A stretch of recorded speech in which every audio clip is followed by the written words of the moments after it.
உங்கள் மூளையை ஒரு சூப்பர் கம்ப்யூட்டர் என்று கற்பனை செய்து பாருங்கள்.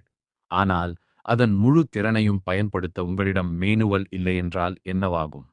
1966 ஜோஸ் சில்வா வெளியிட்ட மைண்ட் கண்ட்ரோல் மெத்தட் தான் அந்த மேனுவல்.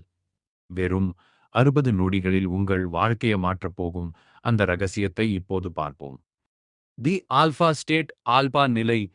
நமது மூளை எப்போதும் பீட்டா பீட்டா நிலையில் பரபரப்பாக இயங்கிக் கொண்டிருக்கும். சில்வாவின் முதல் பாடம், உங்கள் மூளையை ஆல்பா ஆல்பா நிலைக்கு கொண்டு செல்வது. இது ஆழ்ந்த தூக்கத்திற்கும் விழிப்பு நிலைக்கும் இடைப்பட்ட ஒரு அமைதியான பகுதி. இங்கேதான் உங்கள் ஆழ்மனதின் கதவுகள் திறக்கப்படுகின்றன. வெறும் 3 முதல் 1 வரை பின்னோக்கி எண்ணுவதன் மூலம் நீங்கள் இந்த நிலையை அடைய முடியும். த மென்டல் ஸ்கிரீன், மனத்திரை. ஆல்பா நிலையை அடைந்த பிறகு உங்கள் கண் முன்னே ஒரு பெரிய மனத்திரையை, மென்டல் ஸ்கிரீன் கற்பனை செய்யுங்கள். உங்கள் பிரச்சனைகளை இடது பக்கம் கருப்பு வெள்ளை படமாகவும் அதன் தீவுகளை வலது பக்கம் வண்ணமயமாகவும் பார்க்க வேண்டும். இப்படி செய்வதன் மூலம் உங்கள் ஆழ்மனம் அந்த தீர்வை நிஜ வாழ்க்கையில் கொண்டு வரத் தொடங்கும்.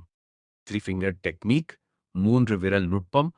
அவசரமான நேரத்திலோ அல்லது பதற்றமான சூழலிலோ நீங்கள் ஆல்பா நிலைக்கு செல்ல ஒரு ஷார்ட்கட் இருக்கிறது. அதான் 3 விரல் நுட்பம். உங்கள் கட்டை விரல், ஆள்காட்டி விரல் மற்றும் நடுவிரல் ஆகிய மூன்றையும் ஒன்றாக இணைப்பதன் மூலம் உங்கள் மூளை உடனடியாக அமைதி அடைந்து நினைவாற்றலை மீட்டெடுக்கும். த கோல், நோக்கம். இந்த முறை மற்றவர்களை கட்டுப்படுத்துவதற்காக அல்ல, உங்களை நீங்களே கட்டுப்படுத்துவதற்காக. பயம், நோய் மற்றும் தோல்விகளில் இருந்து விடுபட்டு உங்கள் இலக்குகளை அடைய இது ஒரு சக்தி வாய்ந்த ஆயுதம். அவுட்ரோ. ஜோஸ் சில்வா சொன்னது போல, நமது மனதிற்கு எல்லைகள் கிடையாது, நாமே உருவாக்கிக் கொள்ளும் எல்லைகளைத் தவிர. இந்த வீடியோ உங்களுக்கு பிடித்திருந்தால் லைக் செய்யுங்கள். உங்கள் ஆழ்மனதின் சக்தியை உணரத் தயாரா? கமெண்டில் சொல்லுங்கள்.